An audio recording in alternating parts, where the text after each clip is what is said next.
Eis que o anjo do Senhor manifestou-se em sonho a José e lhe disse: Levanta-te, toma o menino e sua mãe e foge para o Egito.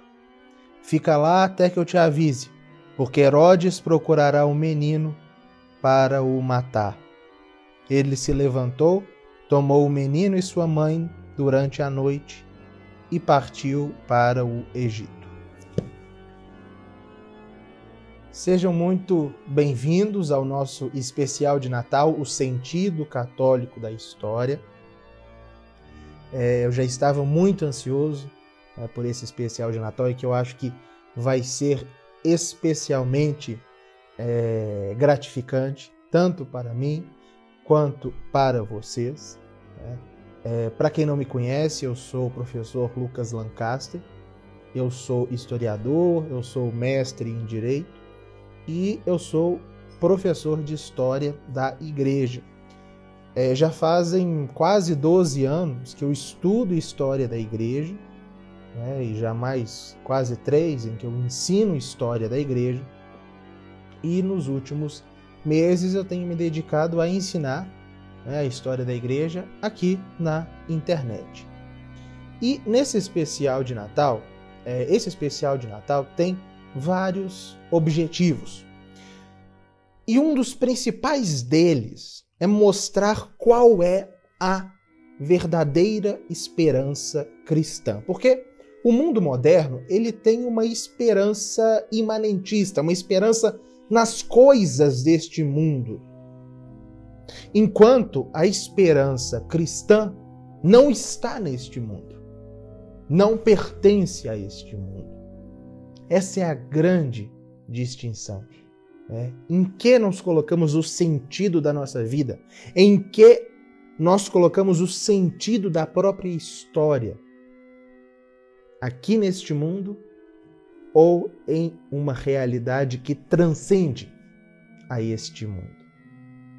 Então, esse especial de Natal, ele visa nos afastar dessa esperança que é própria da mentalidade moderna e nos colocarmos, nos orientarmos na verdadeira esperança. Esse é o objetivo deste especial de Natal, o sentido católico da história. E por que o sentido católico da história? Porque a história, o caminho da humanidade ao longo do tempo, é um caminho em direção a um termo, a um fim. O mundo moderno coloca falsos fins neste caminho. Mas nós, católicos, sabemos que existe um fim que é muito diferente das falsas expectativas do mundo. E este será o centro deste especial de Natal. Bom, eu peço a todos que se inscrevam no canal para que possam usar o chat. Para mandar mensagens aqui no chat é necessário estar inscrito no canal. Nós, ao longo desse especial de Natal, que serão de 3, serão 3 encontros, nós iremos refletir sobre um momento histórico muito importante da história da Igreja, tendo em vista o sentido do Natal. Nós teremos também entrevistas com convidados especialíssimos, convidados de ponta, e outras surpresas, outras novidades que serão anunciadas ao longo destes encontros, certo? Se você está entusiasmado por nosso especial de Natal, comente aqui no chat. Repito, é necessário se inscrever para comentar e mande aí quais são as suas expectativas para este especial de Natal. E eu deixo claro também, já deixar ressaltado logo aqui no começo, que no último dia desse especial de Natal, nós teremos a reabertura das inscrições para a Escola de História da Igreja, certo? Que é a minha escola virtual de História da Igreja. Então, as inscrições, elas serão a inscrição, como se inscrever, como se matricular, será explicado no último dia deste especial de Natal. Pois bem, agora vamos entrar no tema que eu gostaria de tratar com vocês hoje. Bom, eu comecei com uma citação, eu li uma citação, um trecho do Evangelho de São Mateus, que narra a fuga da Sagrada Família para o Egito. Jesus havia nascido, o rei Herodes, temendo a morte, temendo que o menino Jesus, que era o rei prometido, que era o Messias prometido, tomasse o seu trono terreno, queria matá-lo. E o anjo anuncia a São José, relata a São José e diz para que ele tomasse o menino e sua mãe e fugisse para o Egito até que Herodes morresse. Pois bem, este episódio, que faz parte da própria história do Natal, logo após o nascimento de Cristo, mostra um aspecto que muitas vezes nós nos esquecemos quando nós analisamos o Natal, a história do Natal. O Natal é um mistério, é um mistério de alegria, claro. É Deus que se fez carne e nasce para nós e para a nossa redenção. Mas essa redenção, que se operará na cruz, se dá pelo sofrimento. E este sofrimento começa já desde o nascimento de Cristo. É necessário que a gente compreenda isso, para que a gente entenda que as nossas esperanças cristãs, a nossa esperança em Cristo, ela não exclui, muito pelo contrário, ela inclui as dificuldades, as dores, os sofrimentos. Pois bem, nessas 3 aulas, eu gostaria de situar o Natal, o espírito, esse espírito do Natal, que ao mesmo tempo é de alegria, é de autêntica esperança e de uma esperança que não exclui o sofrimento, em um momento muito específico e muito importante da história da Igreja, que foi o fim do mundo antigo e o início do mundo medieval. Quem já é aluno da Escola de História da Igreja ou quem acompanha as minhas lives semanais no YouTube, sabe que no ano 380, no século IV da nossa era, depois de 350 anos de lutas, de esforços grandiosos de gerações de católicos, desde os apóstolos, passando por aquelas multidões incontáveis de mártires, a Igreja se convertia em religião oficial daquele que era, não é, o império que tão ardorosamente a perseguira durante séculos. Ao final do século IV, a Igreja chegava, portanto, à vitória. Os imperadores romanos, a começar por Constantino, no começo do século IV, eles se dobraram diante da cruz. E por fim, no final deste século IV, Teodósio tomou, a derradeira decisão de decretar o catolicismo a religião oficial do Império Romano. O Império Romano agora era católico. Isso era um milagre. 350 anos antes, quando Cristo enviou seus apóstolos para a evangelização do mundo inteiro, quem poderia imaginar que aquele império tão imenso, tão grandioso, iria se dobrar à fé pregada por aqueles 12 homens humildes, mas se dobrou. Foi de fato um milagre.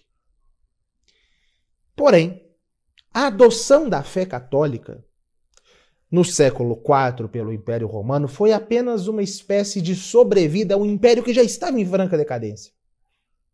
Desde o século III, o Império Romano ele já dava mostras muito grandes, mostras terríveis de decadência. O Império Romano ele havia alcançado o seu auge nos séculos I e II. No tempo de Augusto, o primeiro imperador, e sobretudo no governo dos imperadores da dinastia Antonina, Trajano, Adriano, Antonino e Marco Aurélio. Só que, a partir do século III, por uma série de questões que a gente trabalha na Escola de História da Igreja, essa civilização antiga começa a entrar em decadência. E nós chegamos ao final do século IV, essa civilização antiga na qual a igreja nasceu, na qual a igreja cresceu, essa civilização antiga, esse mundo greco-romano, na virada do século IV para o século V, morria. Era uma civilização que chegava ao fim. A romanidade, o mundo romano chegava ao fim. As causas para isso eram várias e os sintomas, muitos. As pessoas, naquela época, elas sabiam que algo estava, de fato, chegando ao fim, que algo chegava ao fim. No século III, que foi quando essa crise começou, houve alguma resistência, houve uma tentativa, não é, de reverter o quadro. No século IV também, mas já no final do século IV parece, e sobretudo ao longo do século V, aceita-se. A inteligência da época sabia que algo morria para nunca mais renascer. O sentimento geral era esse, que acabava algo que nunca renasceria. E isso se demonstrava em um mal-estar civilizacional generalizado. Né? Para o homem comum, tudo ia mal. Inflação, evasão da moeda. Os romanos, muito acostumados com o pão e o circo, trabalhavam cada vez menos. Os campos, né, se convertiam em matagais. Fome começava a se generalizar. O Estado tinha que cuidar, tinha que sustentar a plebe, mas o Estado estava cada vez mais endividado e não tinha nem mais condições disso. A tributação estava cada vez mais pesada, o fisco oprimia o povo. Há casos, não é, de pais que chegavam a vender suas filhas para atender às exigências da receita, da tributação, enfim. O Império Romano, não é, alcançava um grau elevado de burocratização. O número de funcionários públicos quase que ultrapassava o número de contribuintes. Tudo era regulado. Não se podia viajar de um canto por outro sem uma licença por parte da autoridade local. A ordem, a paz, a universalidade dos tempos mais gloriosos de Roma não passavam de uma saudade. O sentimento cívico, que era também algo próprio dos romanos do tempo de ouro, desapareceu. O pertencimento, né, das pessoas à sociedade, à comunidade política, nada disso mais existia. A plebe só queria saber do pão e do circo, a elite só queria saber da riqueza e do luxo, a moral já não mais existia, a vida corriqueira estava afundada num mar de lama, de escândalos.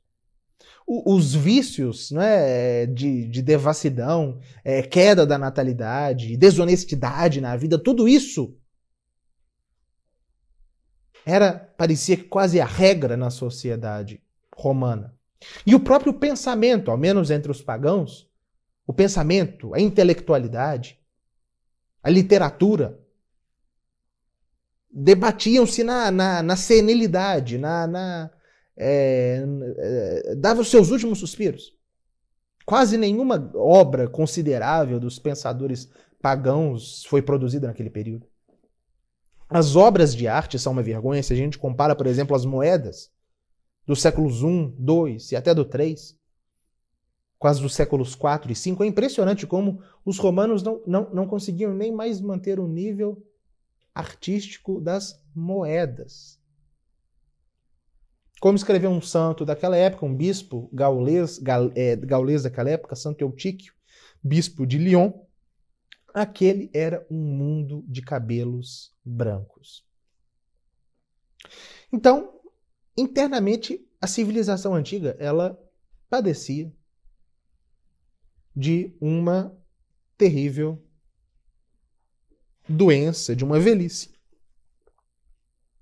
Mas havia um perigo externo que iria, de algum modo, aproveitar-se dessa condição debilitante do Império Romano. Os povos bárbaros do norte da Europa.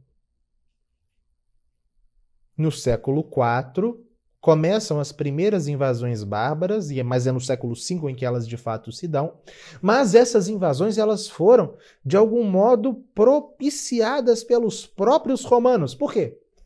Porque os romanos, como eles tinham perdido o senso de dever cívico e até de virilidade, os romanos não queriam mais servir no exército.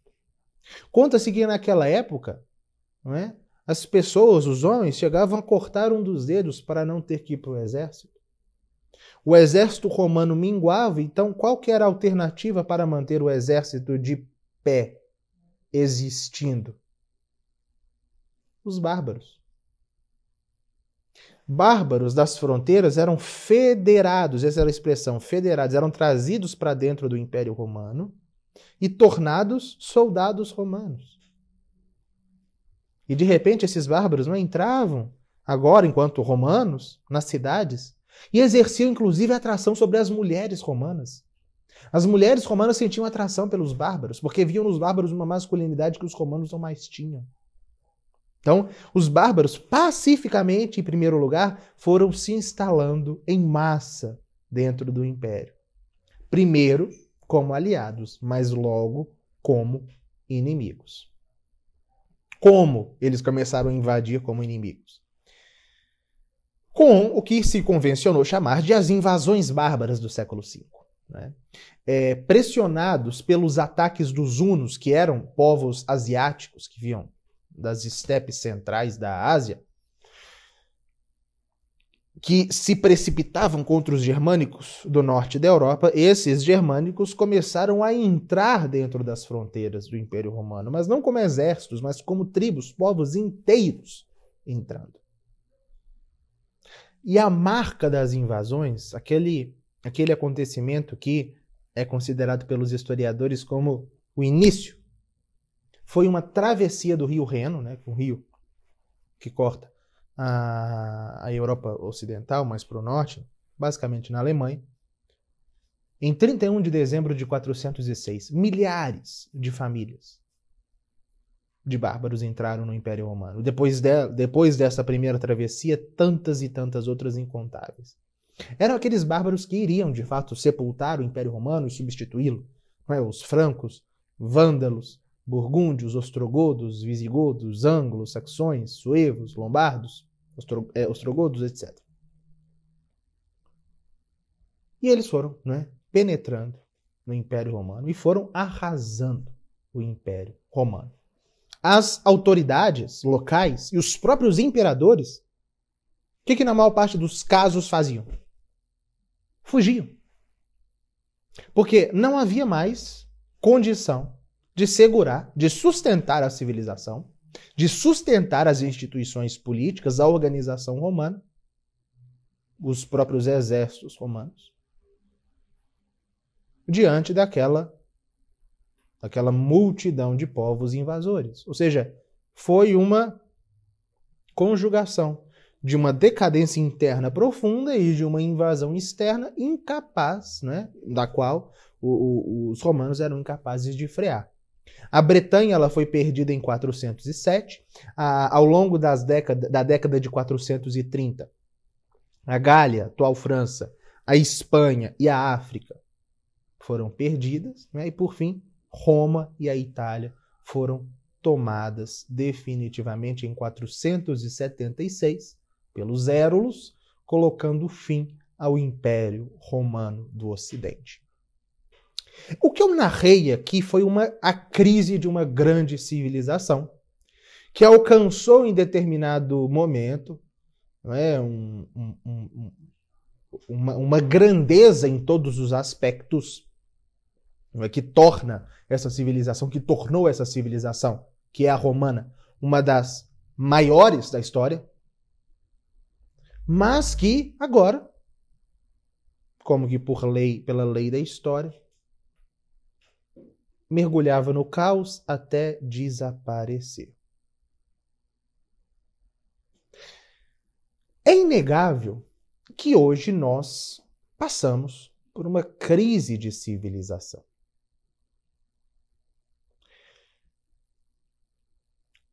Os romanos, eles percebiam isso, que eles estavam em um mundo que desaparecia, que o mundo para eles, que era o Roma, o Império Romano, eles sabiam que estava desmoronando.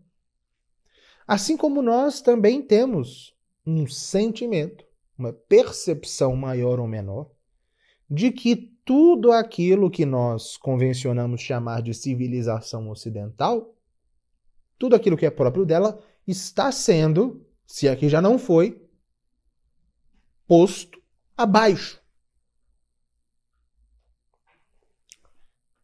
Só que, como nós devemos encarar essa crise civilizacional, essa crise do nosso mundo? Mundo aqui enquanto civilização, enquanto momento histórico relevante, extenso ao longo do tempo. Como nós devemos lidar com essa crise? E quais são os principais equívocos nos quais os católicos eles incorrem diante da crise da civilização em que nós vivemos? Quais são os maiores equívocos? E em crises como essas, como a do mundo antigo, no século V, e a nossa, no século XXI, onde deve estar a nossa verdadeira esperança?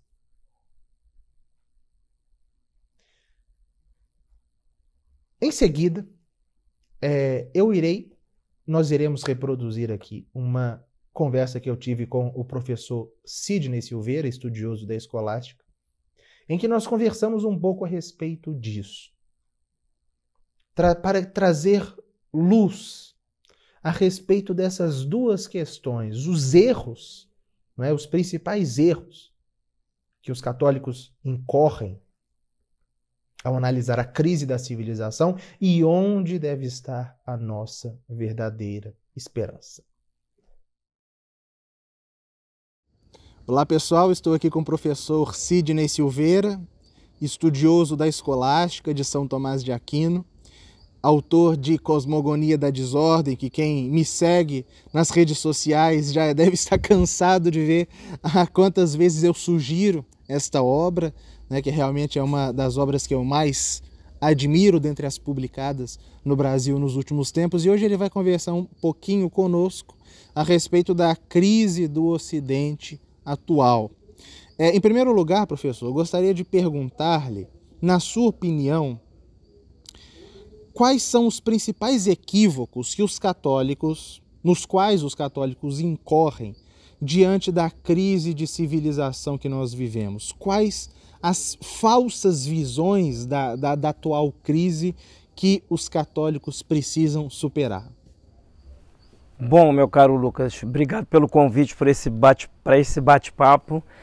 É uma pergunta de difícil resposta, porque, na verdade, o que há em geral e não só no meio católico, mas sobretudo nele, é a perda da visão de sobrenatural, a perda da visão de que uma civilização digna deste nome, ela tem a Deus por objeto e, portanto, não é na instância política que as coisas se resolverão de maneira proficiente. O meu amigo Jorge Barrera, um aristotélico tomista, autor do livro A Política em Aristóteles e Santo Tomás. Ele diz várias coisas interessantes, mas uma eu gosto de repetir, que é o seguinte: a política busca politicamente fins transpolíticos, quais sejam aqueles transcendentais principais, o bem, a verdade, né, a beleza, etc., que são pressupostos do labor político no sentido estrito do termo e não no sentido maquiavélico contemporâneo. Então, o que às vezes falta a muitas pessoas, inclusive aos católicos, é primeiro, essa perda do vínculo existente necessariamente entre o poder material e o espiritual. Mas aí corremos um risco. Alguns perdem esse vínculo para uma espécie de espiritualismo exacerbado, como se a ordem política não tivesse nenhuma importância, e outros descampam para o outro lado, dão uma autonomia exagerada às coisas da natureza e da polis e se esquecem, em sendo católicos, é um esquecimento grave, né, da gravíssima fala de Cristo a Pilatos. O poder que tens foi dado do alto. Então, por um lado, um naturalismo teológico que acaba por fazer as pessoas católicas confundirem o catolicismo como, por exemplo, um ser de direita, como se ser católico fosse ser conservador no sentido liberal. E, por outro lado, um hiperespiritualismo que prega um absenteísmo político, ou seja, não entre na política liberal, não faça nada. E esta visão também é muito má, porque, e nisto eu estou não só com Santo Tomás, como também com Platão. Quando a situação se degrada a um ponto em que as pessoas perdem até noções básicas de civilização, é necessário voltar para o terreno da prática com a iluminação de princípios superiores, ou seja, meter-se na política para que ela não fique perenemente nas mãos dos piores. Então, eu penso que, apesar desses erros, no Brasil hoje acontece uma coisa excepcional que não se vê na Europa. A Europa me parece espiritualmente desgovernada, né? Ela abriu flanco para culturas e espiritualidades, entre aspas, completamente alienígenas. Não acontece nos Estados Unidos, embora os Estados Unidos deem abertura a tudo, inclusive ao que há de bom. A mentalidade americana é uma mentalidade que está conformada na própria Constituição, ou seja, há uma idolatria à liberdade. Isto tem matriz liberal e fundamentalmente maçônica. Não é à toa que nos Estados Unidos há a Church of Satan, né? Ou seja, onde todas as opiniões têm igual valor perante a lei, em algum momento prevalecerá a pior, que é aquela que diz o seguinte: se você não concorda comigo, você deve ser eliminado. Então, o catolicismo, apesar de tudo, no Brasil, ele tem tido um crescimento graças a algumas iniciativas de jovens que se reúnem em centros. Divergências haverá. É impossível não haver divergências. Se há divergências até entre pessoas velhas e mais sábias, com a seguinte observação: a sabedoria não é uma realidade cronológica. Conheço velhos que são estúpidos de estrita observância. Mas, de fato, não se tem notícia de jovens sapientes. Não é necessário alcançar os 50 anos, como Platão exigia? Não, em tese, no plano natural, sim. Porque a política, sendo a arte arquitetônica do bem comum, pressupõe o acúmulo de conhecimentos para serem aplicados nas circunstâncias devidas. Então, hoje nós vemos, por exemplo, juízes muito jovens, às vezes. É difícil, porque o juiz, em tese, ele é um intérprete da lei ou hermeneuta.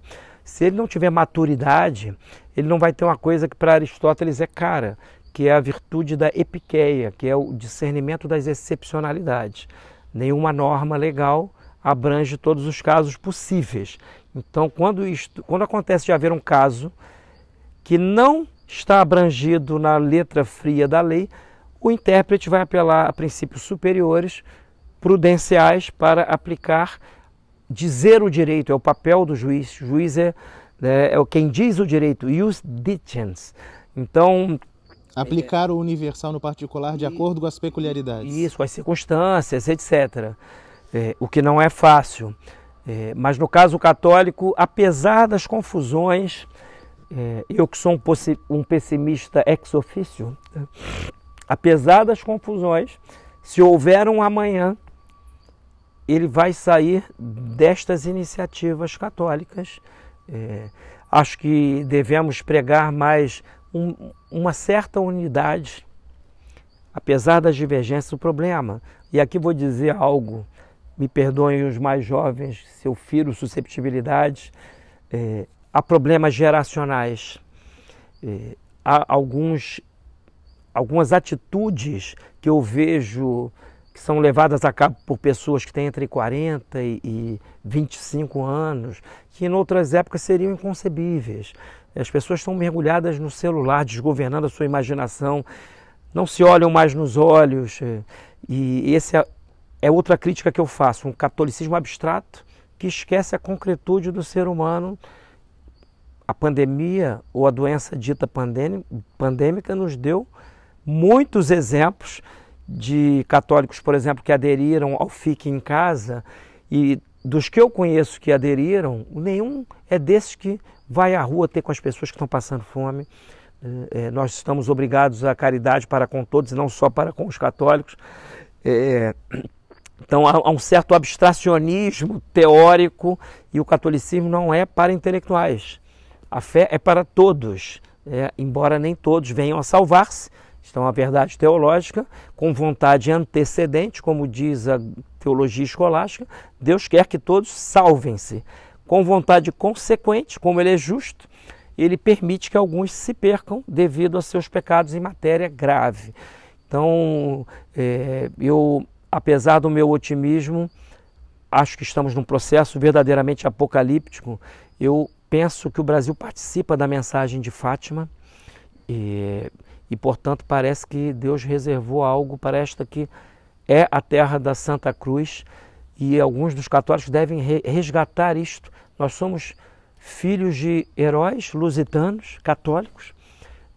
Não adianta o sujeito estudar a direita europeia, americana, etc., se ele não conhece a gloriosa, exatamente, os ibéricos e, sobretudo, Portugal.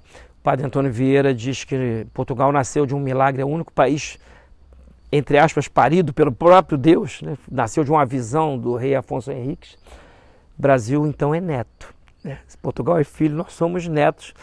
E eu creio que isto, em alguma medida, já está sendo sentido nos grupos de influência. Porque entre protestantes, os principais intelectuais brasileiros hoje são católicos. Isso tem um poder atrativo tremendo com os jovens. Então, a médio prazo, a tendência é de que, apesar da hierarquia, que em grande parte, é triste dizer, ela está no estado de apostasia a fide, uma apostasia da fé, uma hierarquia que não pede conversões, nós vemos, eu vejo todos os dias, eu tenho notícia de jovens que se convertem ao catolicismo e querem já uma liturgia séria, né, uma confissão séria, e que ninguém os segure, é a minha torcida. E, na sua opinião, existe, mesmo entre os católicos, uma falsa compreensão de que a crise que nós vivemos hoje é somente mais uma das muitas crises que a humanidade e a própria Igreja passou, sem a compreensão de que nós talvez passamos, como o senhor disse, por épocas apocalípticas, em que a crise alcançou um nível jamais alcançado antes? Caro Lucas, existe aquela máxima escolástica, né? Corruptio optimi pessima est. A corrupção dos ótimos é péssima. E se pensarmos bem, o sentido de unidade de qualquer ente individual, assim como das sociedades, se dá pelo que nele é nota distintiva, essencial e mais importante. No caso do Ocidente, o Ocidente foi, apesar de ter assimilado a cultura greco-romana, ele foi plasmado pela cruz de Cristo e pelo magistério da Igreja, e talvez a diferença da atual crise para as demais é que parte da alta hierarquia católica é partícipe e fomentadora dessa crise. Então, pensarmos que a redenção virá nas próximas eleições, né? Ou mesmo por questões de lei natural. Por exemplo, a defesa da vida. A defesa da vida não é o que distingue o católico, isso é um item de lei natural. Toda e qualquer pessoa humana, de qualquer civilização, percebe pela lei natural, que é uma inteligência por parte da criatura racional da lei eterna, que a vida tem valor, tem um valor que deve ser preservado. Então, não adianta também um catolicismo anti-apologético como o que faz a hierarquia hoje. É tudo muito complexo.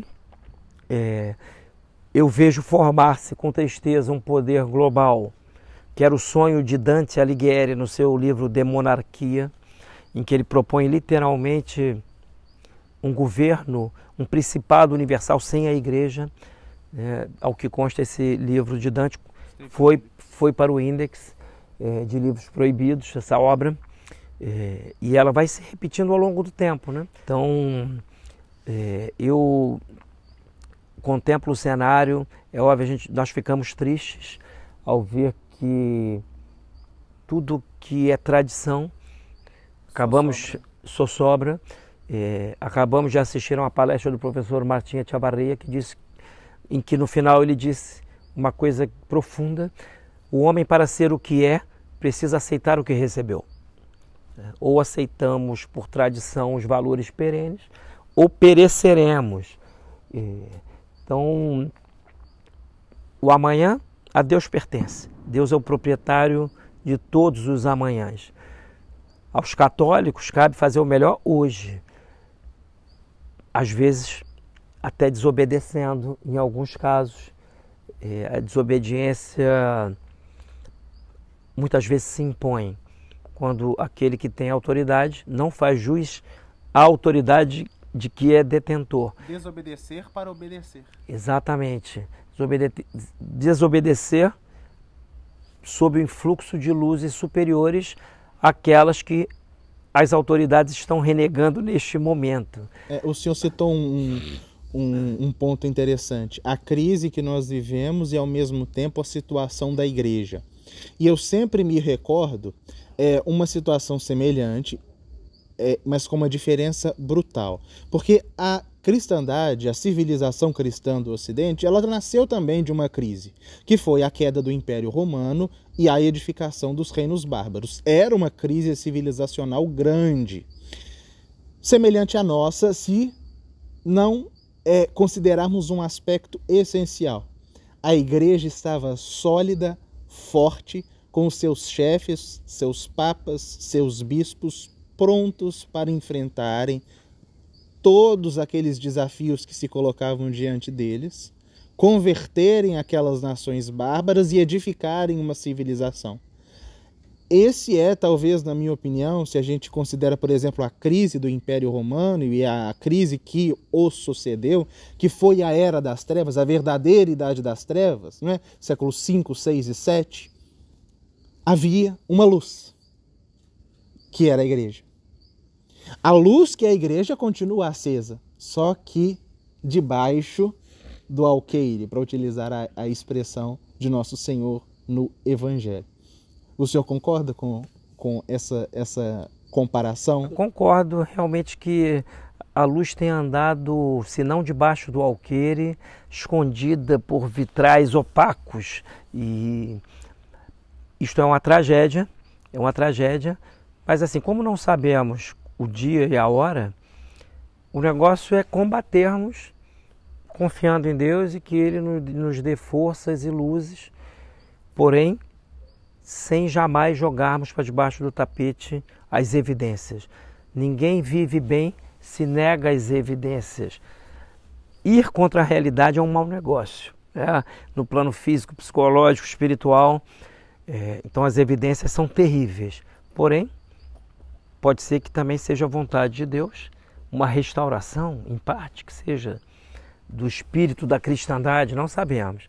Eu creio que não, mas é só uma crença que é matéria opinável, né? Opinião, já dizia Santo Tomás, é a adesão do intelecto a uma proposição com certo temor de que não seja verdadeira. É só uma opinião. E qual é a nossa esperança? Com certeza ela não está neste mundo, não é? Não, não. Nossa esperança é Cristo, é o magistério tradicional da igreja, é nos voltarmos a essa seiva espiritual perfeita que foi participada pelo próprio Deus. Não é fácil, eu me sinto muito indigno. Por exemplo, eu divulgo aqui no Brasil há alguns anos Santo Tomás e eu tenho a consciência do meu tamaninho, né? A gente vai estudando, vai vendo como a escola é rica em gigantes. E me sinto indigno assim, de me ver compelido às vezes a fazer algo porque o cenário não é, digamos assim, alentador. Mas assim, a esperança, ela é uma confiança fortalecida por inabalável convicção, diz Santo Tomás. A confiança no plano natural. E a esperança teologal, que é essa que Deus nos infunde no batismo ordinariamente, mas fora dele quando quiser, ela é o nosso dístico. Eu tenho estado, apesar da loucura predominante, nós estamos vivendo num hospício a céu aberto, isso é um fato inequívoco. A lei piora os homens, as leis atuais, né? Os degradam, mas eu tenho tido uma estranha tranquilidade. Não sei se é pela minha questão de saúde, minha saúde é fraca, eu dou graças a Deus a cada dia que acordo, mas assim, existe uma região inexpugnável que é a nossa vontade quando ama. Então, o Estado totalitário não consegue penetrar nesta região, nem o demônio. O demônio, por conhecimento intuitivo da matéria, ele pode perceber num homem as ressonâncias do pecado na sua carne. Pode também perceber o que ele está fazendo mentalmente. Sabemos que se você reza, você ativa uma área do cérebro, ele faz uma ressonância magnética de nós. Mas vamos supor que alguém esteja rezando. Ele até percebe que a pessoa está rezando, mas o conteúdo da oração ele não consegue distingui-lo. Então, a última região da liberdade é um coração voltado para Deus. É aí que deve estar a nossa esperança e não numa melhora mundana. Creio que as coisas, se melhorarem, hão de piorar ainda um bocado. É para desesperar-nos? O desespero não é uma opção para nós. Agradeçamos a Deus todos os dias e nós católicos nos apeguemos à Nossa Senhora. A piedade mariana distingue o católico. Um católico não mariano é uma contradição nos termos. Eu acho que é por aí. Bom, pessoal, retornando a essa terrível crise que se abatia sobre o mundo antigo, sobre tantos aspectos semelhantes à crise civilizacional atual, era num mundo assim que a igreja triunfava. Ela tinha instalado as suas bases no mais grandioso império do mundo, mas agora ela vencia, não é, no final do século IV, numa sociedade em decomposição, em degeneração, em desagregação. Ela, não como os iluministas disseram, que foi a igreja que provocou a queda do Império Romano, ao contrário. Ela retardou o desfecho, ela retardou a queda. Mas essa queda era talvez necessária, não é? Não foram os princípios cristãos que levaram o mundo antigo à decadência. Isso é necessário frisar contra Gibbon, contra Ernest Renan, que acusaram a igreja de ser a causa do fim do Império Romano. Não, Roma morria de velhice. A igreja, ela não destruiu o mundo antigo. O mundo antigo estava se destruindo por si próprio. Mas a igreja o substituiu. Parecia, não é, quando a gente analisa a história, que tudo havia sido preparado para que acontecesse um revezamento, para que no momento apropriado a Roma antiga se curvasse diante da Roma cristã e lhe passasse o bastão. No meio daquela sociedade em frangalhos, no meio daquela sociedade que desmoronava, não havia mais esperança. Que esperança mundana restava? A esperança na ordem romana, no direito, na prosperidade, no governo romano, não é? Naquela felicidade, daquele bem-estar cívico que é o classicismo, que o mundo antigo prometeu. Nada disso sobrava. A igreja era a única força viva que se mantinha de pé, que revitalizava os costumes, que colocava as pessoas no caminho correto, que dava sentido para a vida, que apontava o caminho para a verdadeira felicidade que o mundo antigo malogrou em oferecer, que é a única e verdadeira felicidade, que é Jesus Cristo. Enquanto Roma decaía, a igreja dava ordem à sociedade. Quando os bárbaros invadiam, eram os bispos. São Cesário de Arles, o já mencionado Santo Eutíquio de Lyon e principalmente o grande Papa São Leão Magno, que, como novos atlas, seguravam o céu que desabava, que defendiam o povo, enquanto as autoridades romanas debandavam, eram os bispos os únicos que ficavam para defender o povo diante daquelas invasões. A igreja assumia as rédeas da história. A queda do Império Romano é a ascensão definitiva da igreja. Chegava um momento em que o mundo ocidental se confundiria com a Igreja Católica, porque a igreja assumia as rédeas deste mundo. Mas o que mantinha a igreja de pé? A esperança nas coisas deste mundo, na reconstrução de uma civilização? Não. O que mantinha a igreja de pé, o que mantinha os católicos daquele trágico século V, que foi o século do desabamento do mundo antigo e início da Idade Média, o que mantinha aquela geração firme era a esperança do Natal. Todas as antigas esperanças haviam sido frustradas. Todas. Todas as esperanças que mais de 1000 anos de mundo antigo clássico, com todos os seus grandes frutos, tudo havia se frustrado. Restava a esperança de Deus que se fez carne e mostrava o caminho. É a esperança do Natal.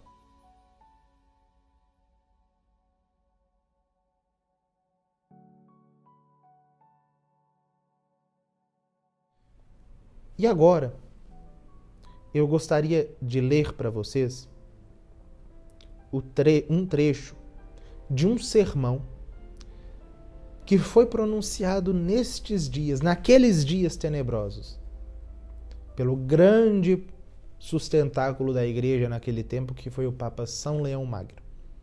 Papa de 440 a 461. O Papa, né, que além de doutor da igreja, um dos maiores pontífices da história, um dos 3 a passarem a história como o grande, Magno, foi aquele Papa que enfrentou Átila e o impediu de invadir Roma, enfim.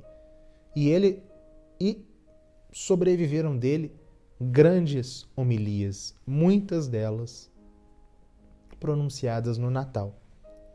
E eu lerei para vocês o trecho de uma dessas homilias, que São Leão Magno pronunciou por ocasião de um Natal durante seu pontificado, em data, o ano específico nós não sabemos, em que ele fala justamente qual é a esperança do cristão. Tu, pois, quem quer que seja, ou seja, ele fala não somente para aqueles que o ouviam, mas para quem quer que seja, ou seja, para nós, para você. Tu, pois, quem quer que sejas, que te glorias piamente, piedosamente e com fé do nome de cristão, ou seja, você que se gloria do seu nome de cristão, aprecia em seu justo valor o favor dessa reconciliação. Ele diz aqui para nós apreciarmos com o valor justo a reconciliação trazida por Deus no momento da sua encarnação. Com efeito, a ti outrora abatido, a ti reduzido a pó e cinza, a ti a quem não restava nenhuma esperança de vida, a ti, pois, pela encarnação do Verbo, é dado o poder de voltar de muito longe para teu Criador. Você que não tinha nenhuma esperança, agora é dada a oportunidade de voltar pela encarnação do Verbo, para Deus, por Deus que se fez carne, para o teu Criador. De reconhecer teu Pai. Tu que eras escravo, de tornar-te livre. De ser promovido a filho, tu que eras estranho. De nascer do Espírito de Deus, tu que nasceste de uma carne corruptível. De receber por graça o que não tinhas por natureza. Enfim, de ousar chamar Deus de Pai. Essa é a esperança do Natal. E essa é a esperança que possibilitou que os católicos daquela época trágica mantivessem-se de pé. E essa deve ser a nossa esperança, nessa época também tão trágica. Ouso dizer que talvez até pior. A esperança que repousa no presépio de Belém.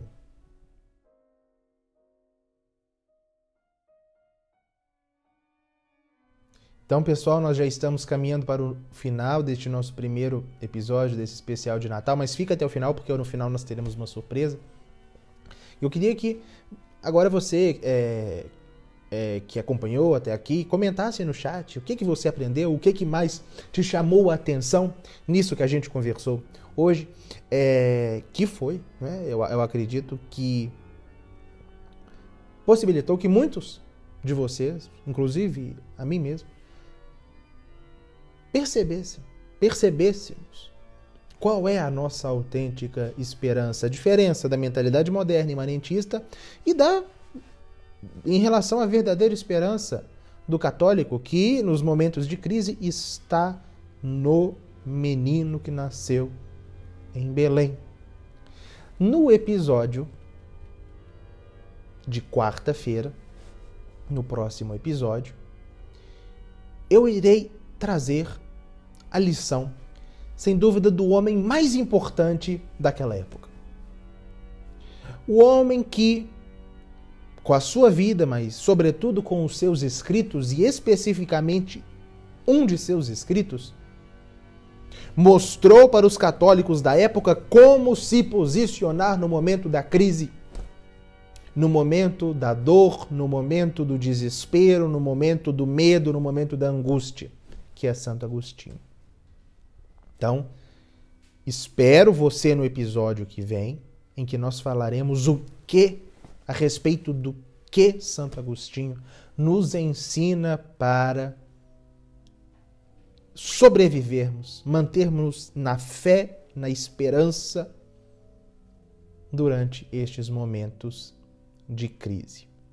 Quem não está no grupo do WhatsApp do especial de Natal, entre para receber um material extra, certo? A respeito desse especial de Natal, tá? Então o link está na descrição, não deixe de entrar. Eu gostaria de concluir com um texto lindíssimo e muito famoso, que foi composto naqueles dias, no final do século IV, que exprime perfeitamente, por um lado, a alegria dos cristãos do século IV, que triunfavam sobre o Império Romano.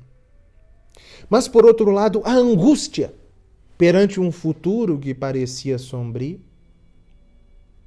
E, por fim, a confiança inquebrantável em Deus.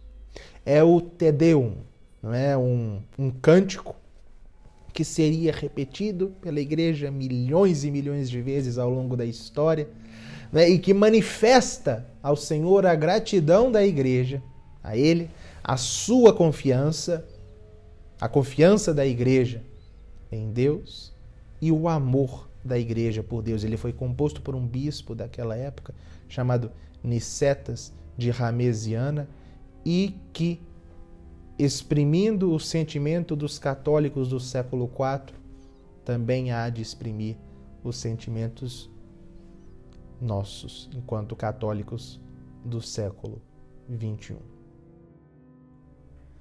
Te Deum laudamus, Te Dominum confitemus, Te eternum Patrem, omnistera veneratum, tibi omnes angeli, tibi celi et universe potestatis, tibi cherubim et seraphim, incessabili voce proclamant, Sanctus,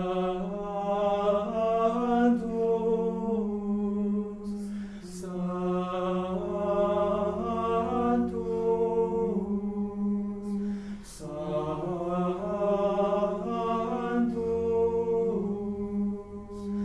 Dominus Deus Sabaoth, plenis sunt celi et terra, majestatis gloriae Tuae, Te gloriosus apostolorum chorus, Te prophetarum laudabilis numerus, Te martyrum candidatatus laudate exercitus, Te per orbe terrarum sancta confitetur ecclesia,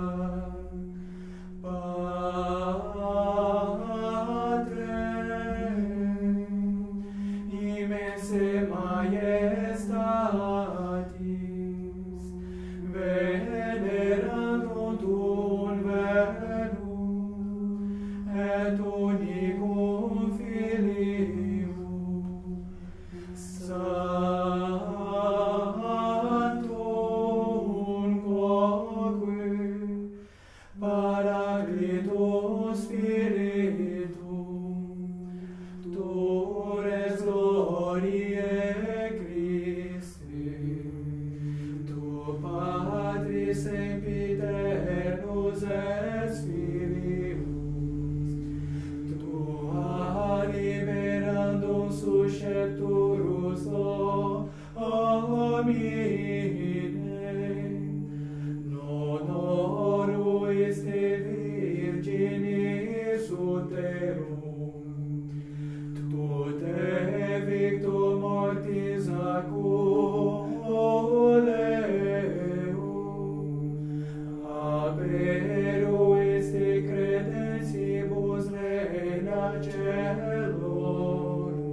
scuso sanguine redemisti, eterna fam, o sanctis tuis in gloria numerari, salvum fac populum tuum Domine, et benedic hereditas tue, et regeos, et estore illos, usque in eternum, per singulos ies, benedicimus te, et laudamus nomen tui seculum, et in saeculum seculi. Dignare Domine Dievi isto, sine peccato nos custodire, miserere nostri Domine, miserere nostri. Fiat misericordia tua, Domine suo,